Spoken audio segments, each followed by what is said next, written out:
Hey, this is Yogi. If you guys see Boo Boo, tell him Mr. Ranger's wearing a gun. You're listening to the Hour of the Time.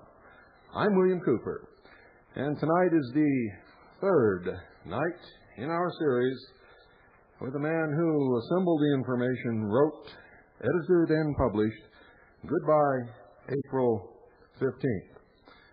Welcome once again, Boston Tea Party. Thank you, Bill. And don't go away, folks. We're going to be right back one more night in your continuing education.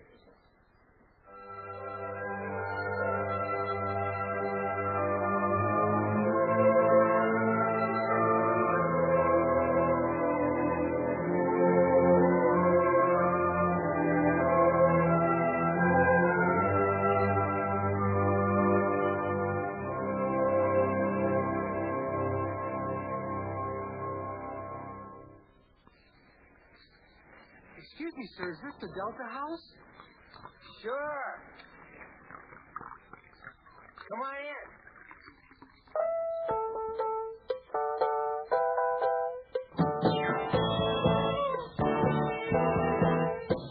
Hello, Lord. Oh, no, where I go. Yeah.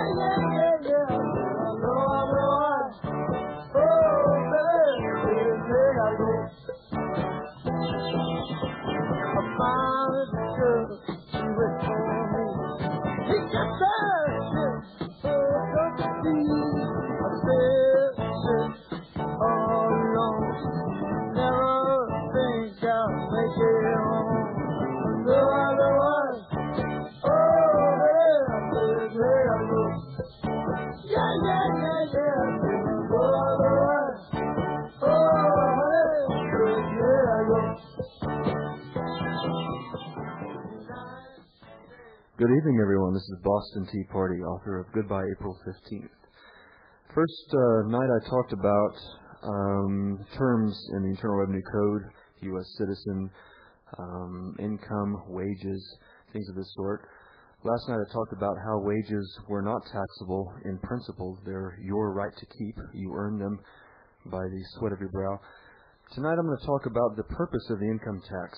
I mentioned, I think the first night, that the income tax doesn't go, not a penny of it goes to the roads, not a penny goes to defense and that sort of thing. But don't take my word for it. You can take someone's word for it, a guy named Beardsley Rummel. And whenever I read that guy's name, it just makes me smile inside. He was one of Rockefeller's main boys.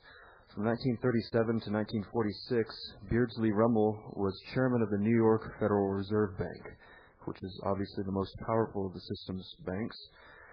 Since the government could rely on the Federal Reserve and its irredeemable FRNs, or ferns, for revenue, Rummel said that the federal income tax should instead be used to achieve certain, quote, social and economic consequences.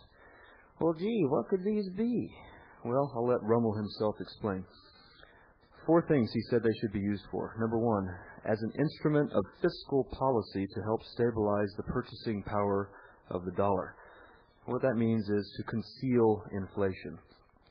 Basically, the Federal Reserve pumps in massive amounts of new ferns every year, and if they allowed us to keep those ferns, we'd spend them, of course, which would drive up prices, people competing on the market with more ferns in their pocket.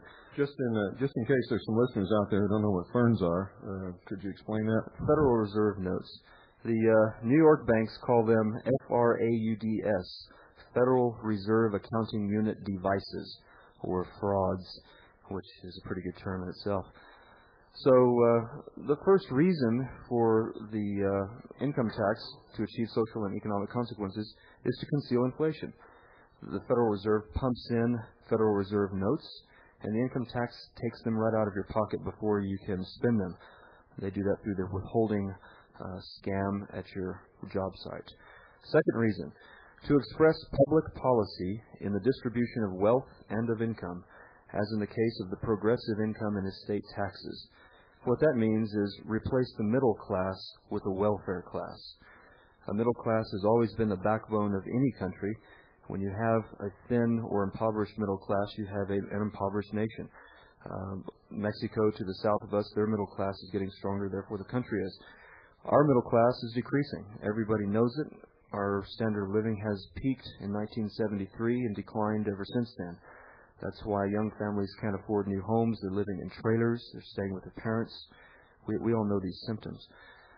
Number three, to express public policy in subsidizing or in penalizing various industries and economic groups. Well, what that is, obviously, is political favoritism and oppression. The income tax is used for that. Number four, to isolate and assess directly the costs of certain national benefits, such as highways and Social Security. Well, that's a pretty thin number four, but they throw it in there to make it look good. Highways and Social Security, many free market economists argue that these things could be privately provided for by the free enterprise system. Quoting Beardsley Rummel in his final little synopsis, by all odds, the most important single purpose to be served by the imposition of federal taxes, meaning income taxes, is the maintenance of a dollar which has stable purchasing power over the years. Sometimes this purpose is stated as, quote, the avoidance of inflation. Funds the government spends becomes purchasing power in the hands of the people who have received them, whereas funds confiscated by taxation cannot be spent by the people, and therefore can no longer be used to acquire the things which are available for sale. Without the use of federal income taxation, all other means of dollar stabilization, such as monetary policy and price controls and subsidies, are unavailing. By the way, it was Beardsley Rummel who designed the private sector wage withholding scam. So there you have it, from as top a government official as you'll ever hear from about the purpose of the income tax. It's not to pay for roads, defense, the maintenance of our infrastructure. It's for social and economic consequences, to conceal inflation, to replace the middle class with a welfare class, as a tool of political favoritism and oppression, and to provide for so-called national benefits, which should be in the hands of free enterprise. In your wallets, since 1990, you might have noticed a new kind of Federal Reserve note. The 1990 series have a little strip in them on the left-hand side, about a third in from the left-hand side. It's a little, what is it made of? Polyester with platinum letters on it. This is a hybrid paper electronic money that I talked about in my book. They want to go to a cashless system, which I'll talk about in a bit. But right now we just have a paper system. So they have to have a hybrid, a paper electronic medium that can be tracked by machines, where they know who spent the money to you and who you spend it to. And eventually they'll ease this whole system into a cashless economy, culminating, they hope, in a debit card and a number system. The two-tiered FRN, which I talked about in my book when it came out 2 years ago, is a reality. What I mean by two-tiered is that we're going to have a domestic Federal Reserve note and an international one. We'll talk about this a bit. To make sure that we have a captive monetary audience, the banksters plan on circulating this new FRN only within the national borders, while the old FRNs will continue to circulate overseas. At the time of the initial swap from the greenback we're familiar with to the new greenback, this initial swap, the ratio will have to be 1-to-1 to avoid widespread revolt, panic, and just disobedience. Once the swap is accomplished and the sheep are munching on what I call new grass, the Fed will turn up the printing presses, and I'm making a broad generalization. They'll turn up the printing presses as never before and hyperinflate the new Federal Reserve note. It is this currency that the retiring baby boomers will receive as their, quote, Social Security checks. Many people have written about this. Martin Essman has, in How to Achieve Personal and Financial Privacy in a Public Age. Dr. Ron Paul in the Ron Paul Money Book. And now we're seeing copies of this new note being distributed, being shown. USA Today had it, I think, the May 10th issue. All the coin magazines are bantering about this new note and how beautiful it's going to be and whether Benjamin Franklin should be on the right side or the left side of the $100 bill. Who cares? Who cares? It's to create a new monopoly money, a money we can only spend domestically within the borders. When you want to fly overseas and take some cash with you at the airport, there'll be exchange counters there, and you'll exchange your domestic fraud for an international fraud. So, trying to get your liquid assets out of the country once this two-tiered currency is in effect will be much more difficult. Well, some of you are probably thinking, can all this really happen? Well, you bet it can. In fact, something very similar occurred here just 50 years ago. After the 1941 bombing of Pearl Harbor, Hawaiians frantically withdrew their savings from banks in fear of the anticipated Japanese invasion. Although that invasion never came, the Hawaiian banks nearly collapsed from the run. Accordingly, 1 month later, the U.S. military police outlawed the holding of more than $200 in cash, and violators were subject to fines and imprisonment.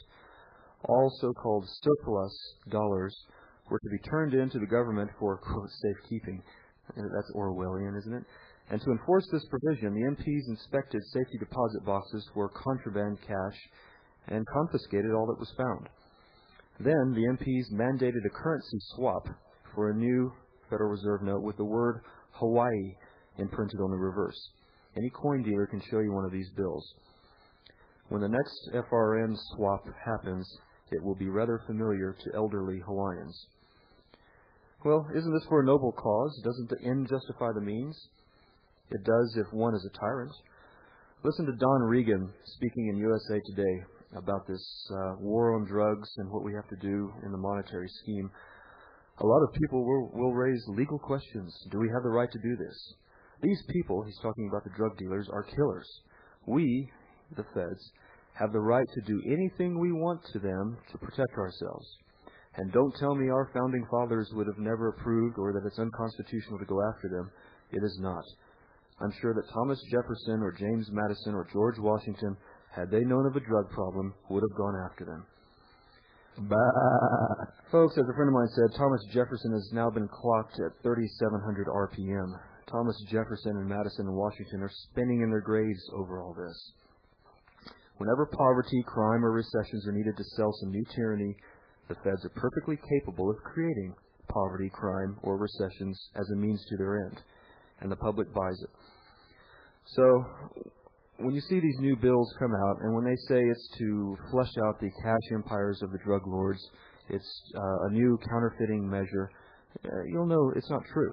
It's to keep you a domestic, captive, monetary audience, and they can pay their debts off with hyperinflated new domestic dollars.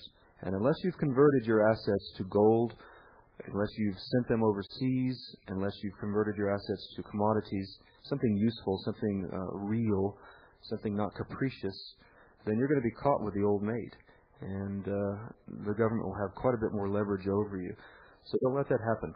My book talks about the history of all this, how it dovetails with the income tax, things that are going to happen in the future. So it's very important that you get the book and learn about this because we don't have much time yet.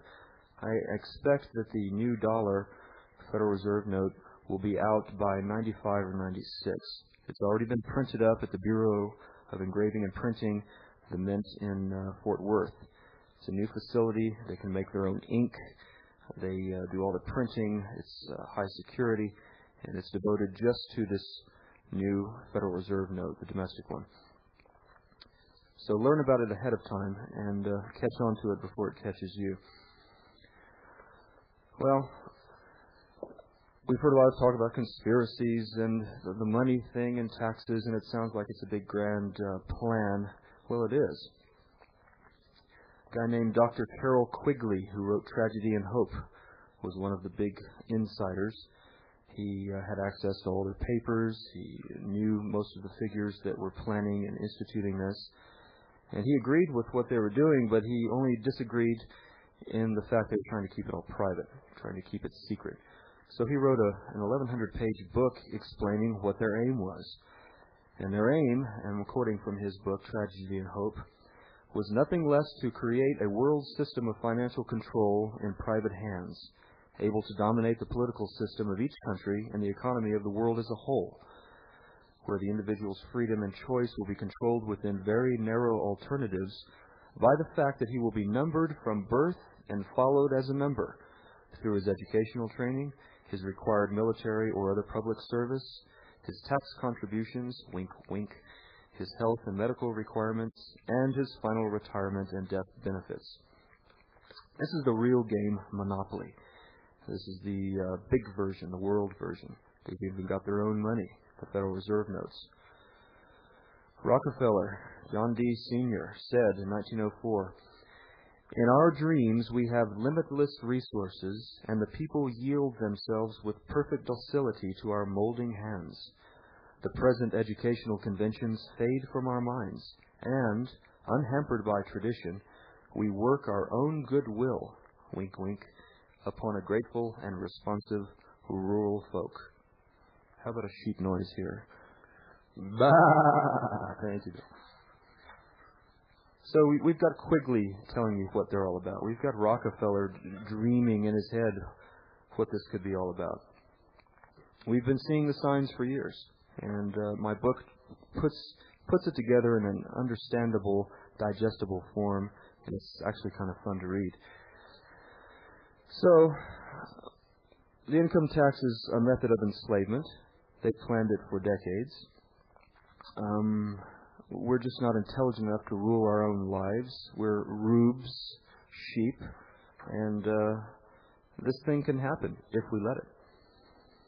I'm kind of disappointed and disheartened so far, up to date, with the masses' sense of what I call symbol patriotism. It's a hollow, superficial form of patriotism which reveres the symbols of America instead of the ideals of America. The ideals of America are codified in our Declaration of Independence and the Constitution's Bill of Rights.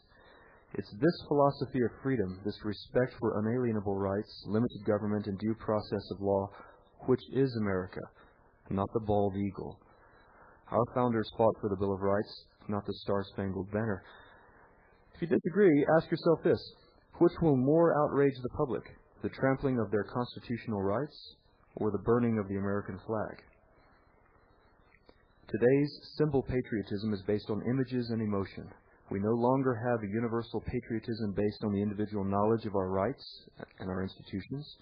This explains why Americans work half their lives for government, yet still believe they are free. Just because a slave has weekends off doesn't mean he's 2/7 free, okay? Just because you're allowed, money to go down to the movies, have something to eat in a restaurant, or take a trip for 2 weeks a year, you think you're free. You're not. We're living in a gilded cage. Bill likes that. I'll quote now from Etienne de la Boutie. He said, "It is incredible how as soon as a people becomes subject, it promptly falls into such complete forgetfulness of its freedom that it can hardly be roused to the point of regaining it, obeying so easily and willingly that one is led to say that this people has not so much lost its liberty as won its enslavement." With our minds turned to TV mush, caring only about luxuries and conveniences, griping about the pizza guy being 5 minutes late, we've allowed this big mess of ours all by ourselves.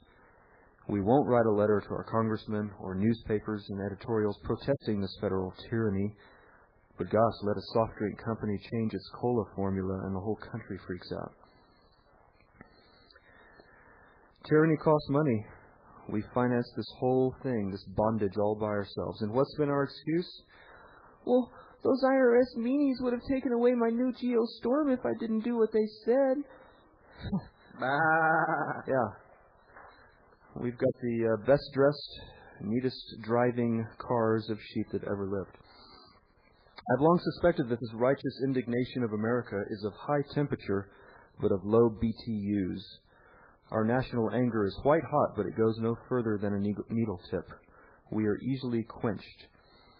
To illustrate what I mean, I quote from Oliver Lang's very American novel, Defiance, which recounts a successful Soviet sneak attack in which America was conquered in the matter of a few weeks. This is a strongly worded passage, but one we all need to hear. Our peril was not the bomb, or communism, or the population explosion, but the state to which our lifestyle had progressed. By some sequence still not clear, the American psyche curdled badly by the 70s.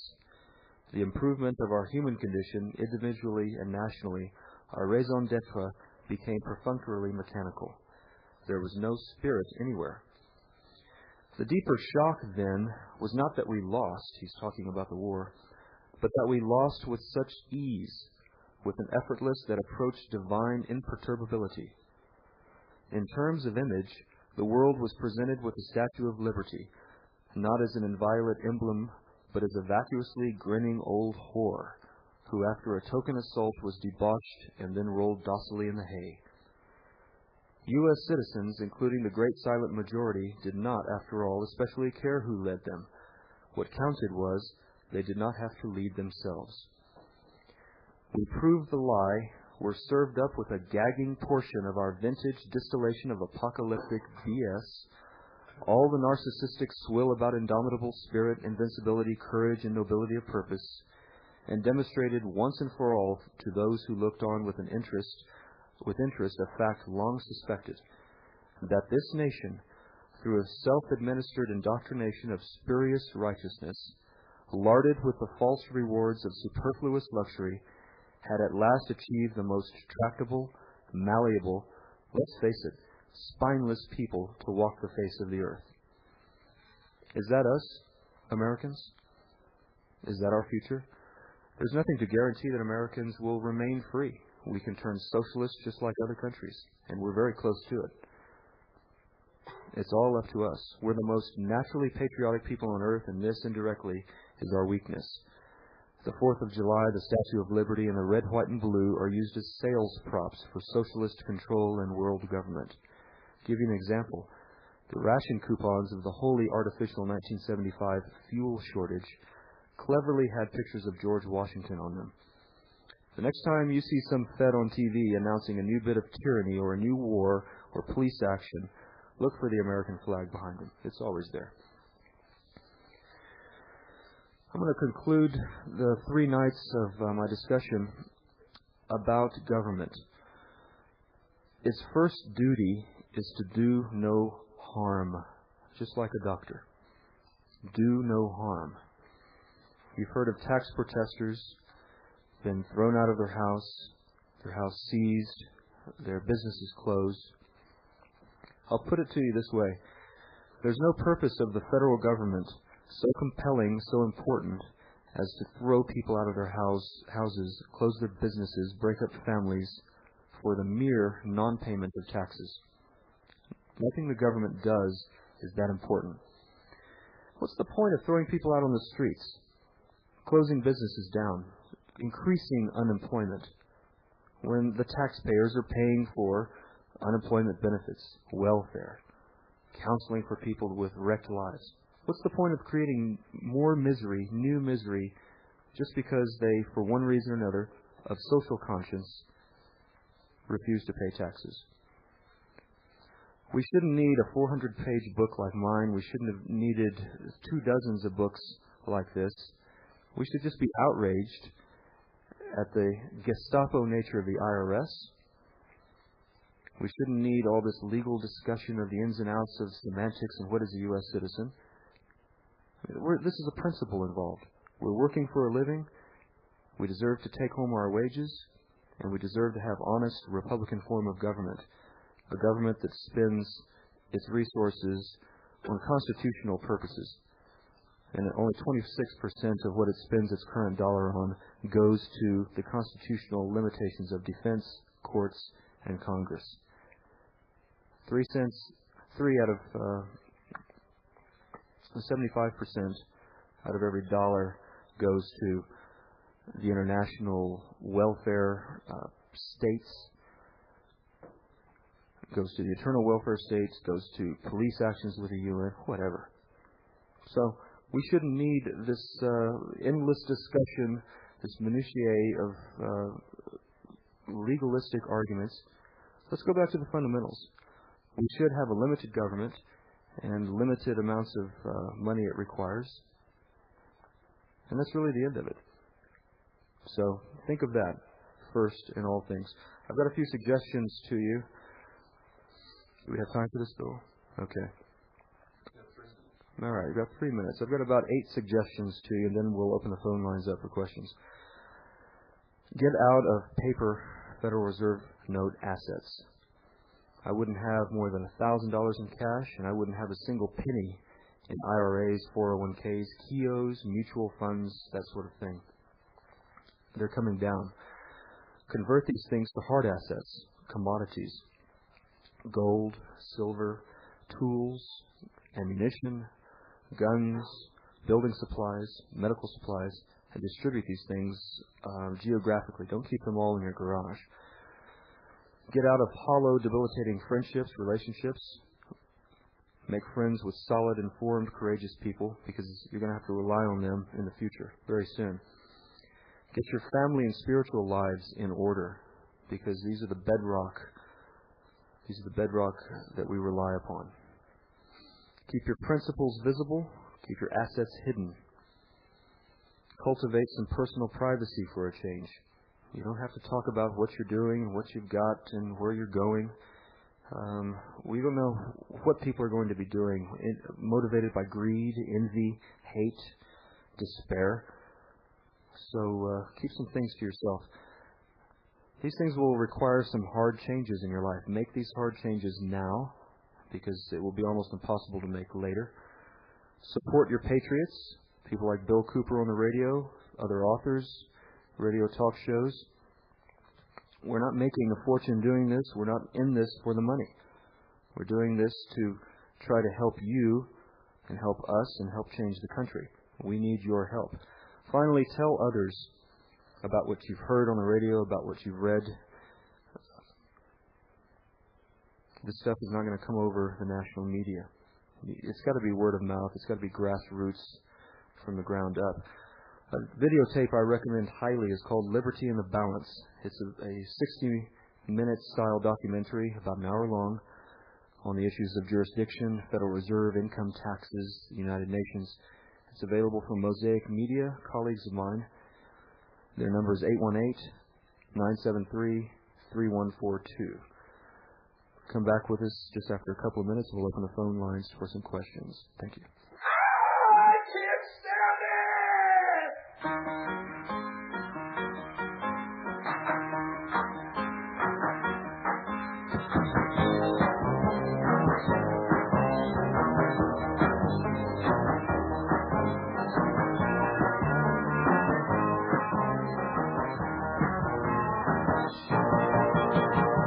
The best things in life are free, but you can give them to the birds and bees. I want more. That's what I want. That's what I want. Yeah. That's what I want. Your loving gives me such a thrill, but your loving don't pay my bills. I want more. Yes, folks, that's the first thing that anybody ever asks me as I travel around this country and give my little talk trying to make somebody understand. Basically, the same thing the Boston Tea Party is trying to make you understand tonight. The first question anybody ever asks is, how can I save my assets?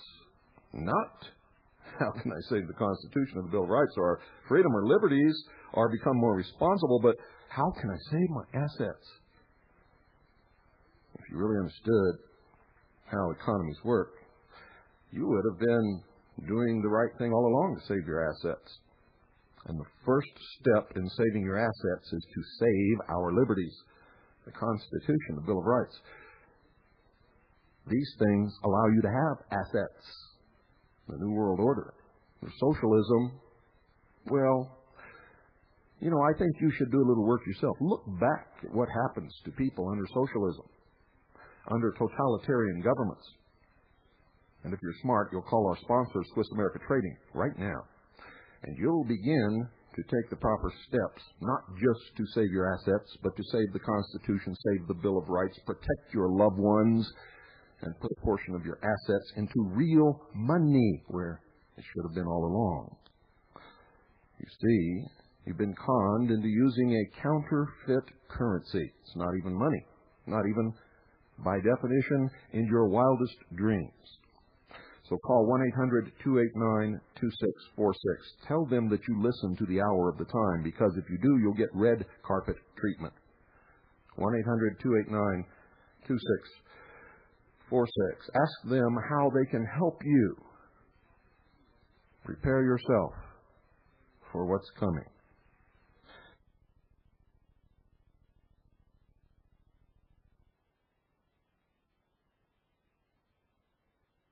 Newspapers. It was in all the coin newspapers. It was in USA Today. It was on the 6 o'clock news. They said very clearly that the currency exchange would be sometime after the first of the year. When exactly, I don't know. Could be as early as sometime between January the 15th and April the 1st. And with the currency change, either comes rapid inflation or the devaluation of the dollar.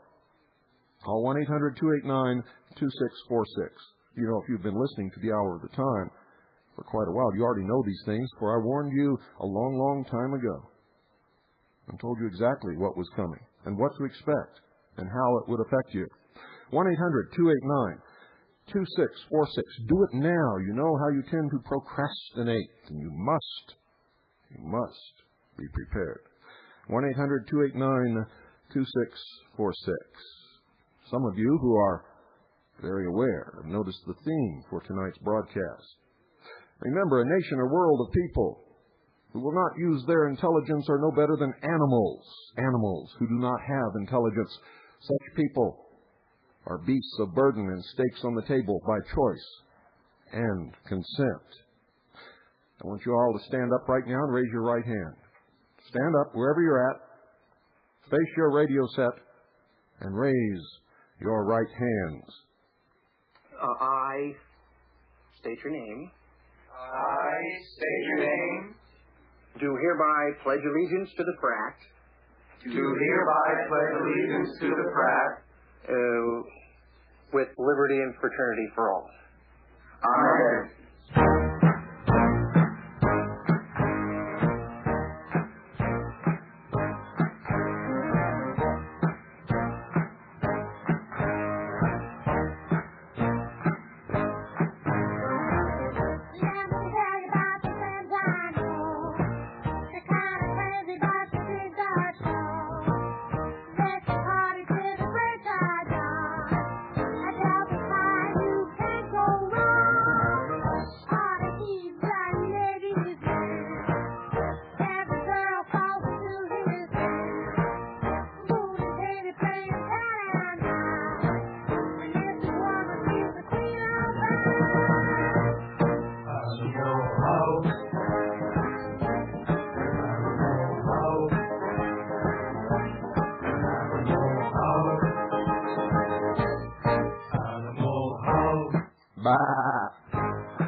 We're back with the Hour of the Time. This is Boston Tea Party.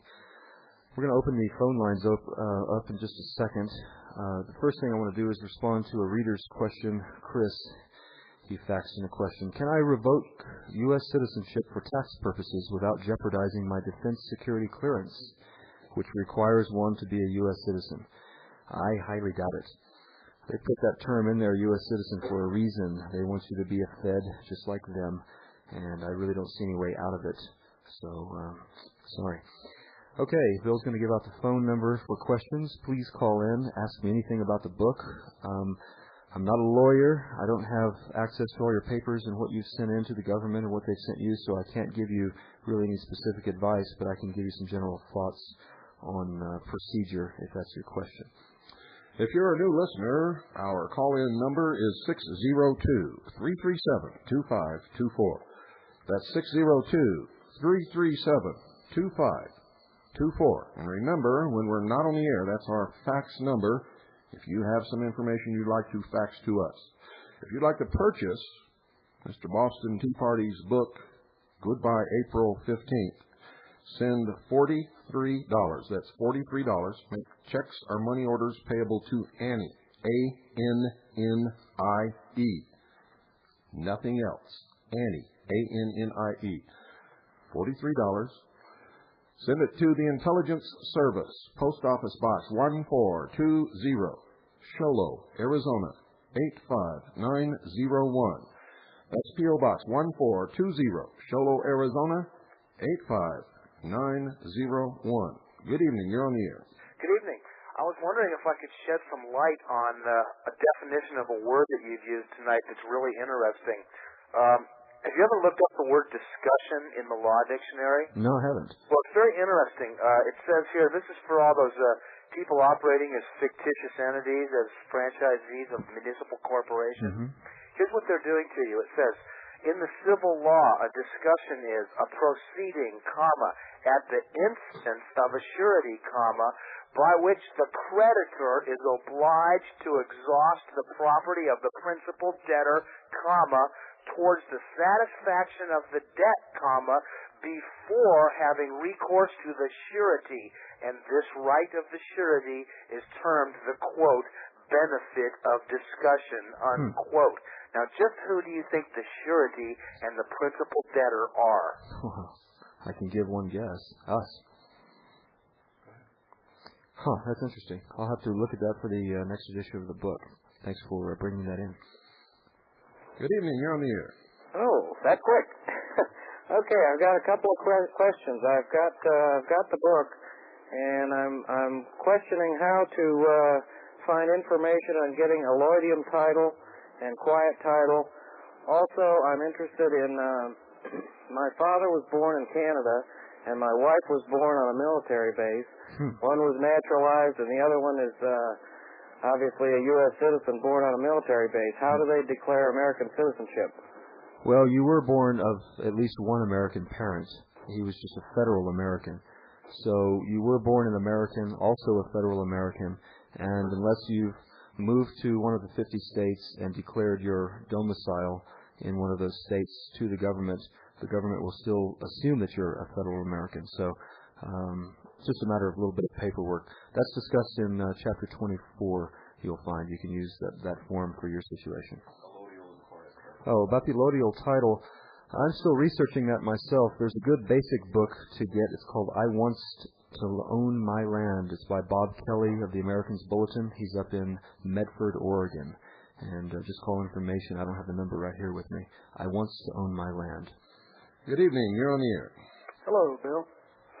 And your guest, I didn't catch his name. What's his name? Boston Tea Party. Boston Tea Party. Listen, my question is this. We've kind of gotten ourselves in quite a jam, at least my mother has. I guess the federal government is trying to get me for income tax. I think I owe them about $1,200 to $1,500, and I'm unemployed, and I'm a full-time student going to school. And I just I don't have the money to pay them. And my mother had co-signed for a house for my sister, and she had to move out because she couldn't afford the rent. She just got behind, and there was about 5 or 6 payments behind, and so she finally moved out. And they just served my mother with a notice. They're going to pursue a lawsuit against her. Well, she's retired and on Social Security, and I guess they're coming after her. On the basis of your debt to well, not on the basis of my debt, but just on the fact that she co-signed the house. My situation really doesn't have anything to do with her. But okay. That you can see that the government is continually coming down on people. Sure. And our case is, or my case is just as it's similar, in that the government is coming down on people and trying to destroy their lives. Certainly. And but I guess my question was is that what she wants to do, she wants to hire an attorney, and I guess they've got her scared to death that they're going to take her to court, but there's really nothing they can do to her. I mean, she doesn't own anything. Well, let's try and see if we can get an answer, because we've already got the pertinent information that we need. Thank you for calling. Okay. Thank you. Right. Well, they certainly can civilly sue her for non-payment, but as you said, if she has no assets, then all they can do is make a nasty remark, judgment in her credit file. So you can't get blood out of a turnip. You can't get assets out of someone that doesn't have them. It's not a pleasant experience being sued civilly, but if that's the only way this thing's probably going to go, and she can't pay it, well, she can't pay it. So tell her not to worry. It's not worth getting upset and losing health over anything like that. That's all I can tell you. Folks, don't get attached to material possessions. If we lose this battle, you're going to lose it all anyway. Mm-hmm. Get into spiritual things. Get into contact and interaction with good, solid people. And as far as this young man's problem is, if you go to the IRS and make arrangements to make payments, you're going to be a lot better off than if you just sit back and wait for them to come and take everything you own, because that's what they'll do. You're using the wrong language, so I know you're going to lose in advance, because on this broadcast you said you owed them at least $12,000, and that's an admission that you're liable. So you've got a lot of studying to do, and if you were just listening the last 2 nights, you should have known better than to make that statement. Good evening, you're on the air. Good evening, fellas. Good evening. I'd like to order Boston's book, but I thought I'd check first and see if he would anticipate any special problems for someone who hasn't filed for 10 to 12 years. Not really. The IRS's computers, what they're using to go after non-filers, basically is a two-part system. It requires, number one, someone to file a form, a 1099 or a W-9, telling the government that you've made some sort of income from somewhere. And the other half of that computer system looks for a return from someone that had income reported on them. And if there's no return and the income exceeded the threshold of the reporting requirement, then the computer kicks that guy's name out and they get a letter saying, hey, where's your 1040? So if you haven't had income reported on you and you haven't had a big fat bank account all these years, they don't know about you. So, no, there's no special problem, and I would say that you're in a better position to use this information to your benefit than other people. Good evening, you're on the air. Yes, I have a question for you. I have your book and Thank you.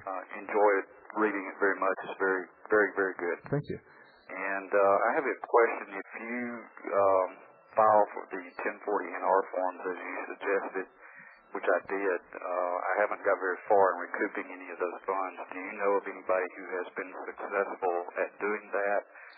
And also I have a question. Do you have any advice for trying to become employed in the loose sense of the word if you do these things that you outlined in your book? You mean as a private contractor, an independent contractor? He's not there. Oh, he's not there. Okay. Getting back to filing for a refund, it's very rare that the government kicks back a refund anymore. They're being swamped with refund requests. Information like this has really gotten out to quite a few people, so the government is just panicky about this. What I would do is just sort of look at the money you've paid into the government as sort of a tuition, and let it burn inside you. Get hot about it, because if we're not angry about what's been done to us, nothing's going to happen. So unfortunately, we can't really expect refunds from the government.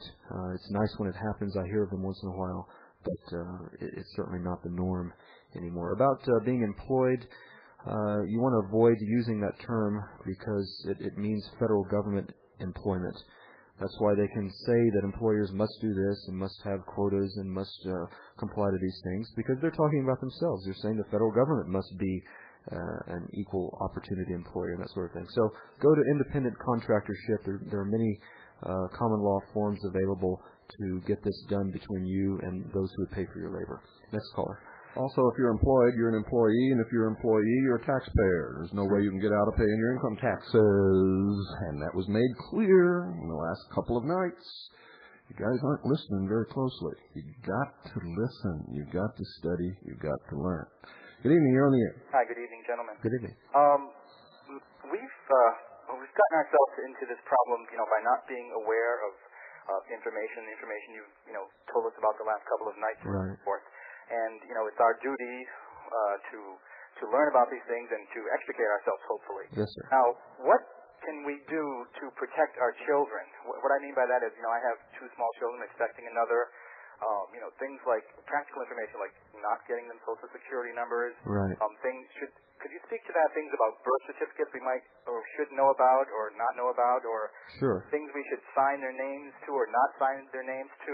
I've never, when people discuss this type of topic, they've never touched on, the children. How can we, I guess children are sovereign citizens. I guess, that. Certainly. It's very difficult to avoid the birth certificate thing if your children are born in a hospital.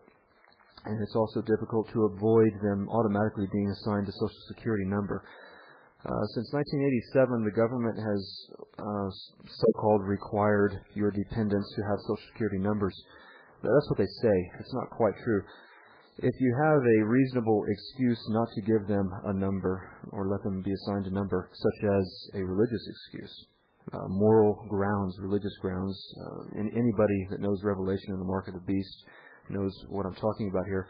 The IRS will accept that. What they want is, well, if you're still filing and you have to declare them as dependents, what they want is proof that you have children, these are your kids, and you're not assigning them Social Security numbers because of religious or moral grounds. They will accept that.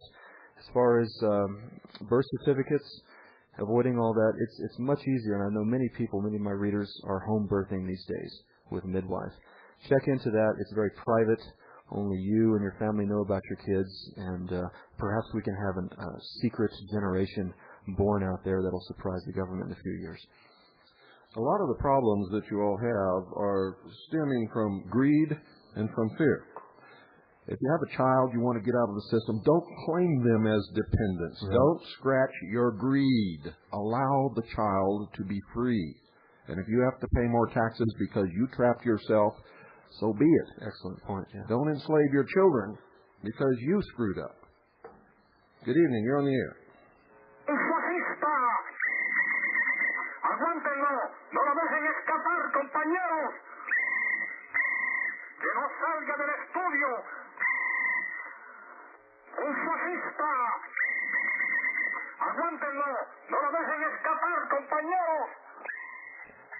I have this CD. It's great. It's one of my favorite. I recommend y'all getting it too. Next caller. We don't have a caller for one call. Okay. We need some callers here. The number again is 602-337-24... What is the number? 2524. We don't need callers. We got plenty of callers. We just have to wait until somebody rings the bell. Okay. Good evening. Good evening. You're on the air. Hi, I've been listening to your show. I enjoy it. I have a couple of quick questions. One is, IRS is sending me these summonses, and I have no idea if they're legitimate summonses. Right. And they're threatening if I do not show up that all kinds of evil things will happen to me. Certainly. And could you comment on that? Well, these summons, as my understanding go, generally do not have the force of law. They're basically saying, we really want you to come in and tell us all these things about yourself so we can use them against you. 2 ways to go about this. You can show up, take your records with you, but not reveal them to the IRS. They admit that themselves in their own special agents manual. I talk about that in my book. Or 2, you can refuse to show up, as I talk about how in the book, and then the IRS has a dilemma. Well, do we want to go to court and get a judge to force appearance or not? You know, what are the ramifications of that, trying to force someone? What are they going to say about it? How much stink is he going to raise? So this whole thing, the summons enforcement is by no means certain, and you've got 2 options for your benefit. So get my book because it talks about that in chapter 25. Okay, thank you. Thank you. It's also important, folks, if you get a summons and it's signed by a judge, you do have to go, and you do have to bring whatever they say that you have to bring. But you do not have to show them anything. Mm-hmm. What you should do is put a tape recorder on the table, tell them that you're going to tape every word that is spoken, start the tape recorder recording, identify yourself, ask them to identify themselves, and then the next question out of your mouth should be, do you, as a representative of the United States government in the capacity that you claim, have a delegation of authority? If the answer is no, tell them that you have satisfied the summons, you have showed up with your records, you refuse because you do not have to, under the law, show them or tell them anything, and that you're going home. And then go home. Good evening, you're on the air. Hey, God bless, Bill. Thanks for putting on this series. Great job. Mr. Party. Yes, sir. Sure appreciate what you're doing. Thank you. Going back to something you discussed last night about people who had voluntarily, signed a contract with the IRS to pay back taxes, catch up on filings and stuff like that. Well, that's something that I have done out of ignorance, but, before I knew any better, I thought it was the right thing to do. But now it's coming up time to file again. Now, I kind of got the indication from you that you should go ahead and follow through with the contract that you had signed with them because it's something that you had already done. Unless you can allege fraud on their part. Unless you want to challenge it on the fraud basis. Exactly. Yeah. Which is completely legitimate in my way of thinking, but involves... What's your question? Taxes are coming due again. Can I go ahead and file my affidavit and everything like that and still continue paying the debt that I've obliged myself to pay? Well, the two will contradict themselves. If you file the affidavit saying, I've been tricked into this and I never was required to pay and I only did this out of ignorance and fraud and intimidation, but yet you still continue to pay, your left hand is not agreeing with your right hand. The most important thing in all this, dealing with the government and filing papers and all this sort of thing, is to be consistent. Okay? Because they'll look for inconsistencies and they'll say, you're not sincere about this, or you don't know what you're doing. So either pay and keep paying and pay off the thing, or allege fraud as is talked about in affidavits and go that way. But don't mix the two. You're the last caller. Please make your question short and to the point. Okay. Yeah, hello, Bill, and hello, Mr. Party. Hello. Have your book. We need your question, please. We're at the end of the hour. If the husband sends in the affidavit and so forth, does the wife also need to? Have you all filed jointly? Previously, but only I earned income last year. Right.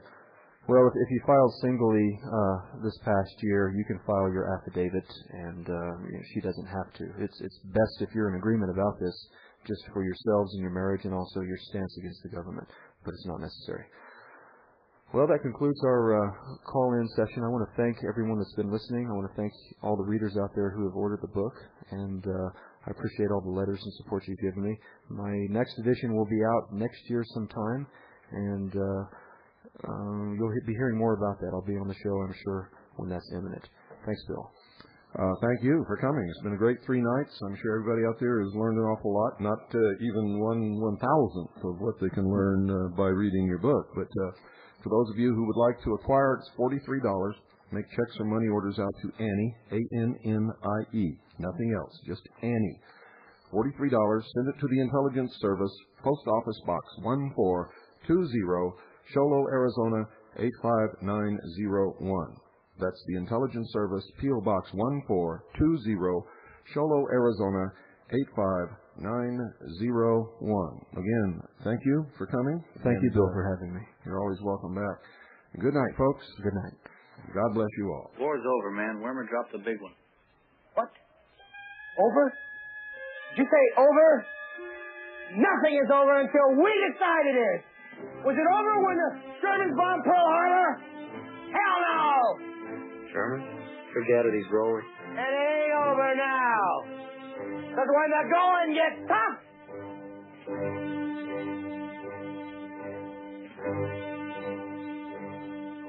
the tough get going. Who's with me? Let's go! Come on! Yeah, let's go! Hey, get him! Oh, let's go!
Ladies and gentlemen, you've been listening to the Hour of the Time, the only place left in the world where you can get real truth in media.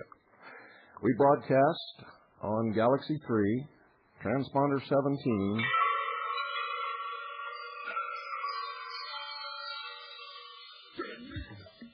.5.8 wideband audio, and WWCR 5.065 megahertz worldwide shortwave radio.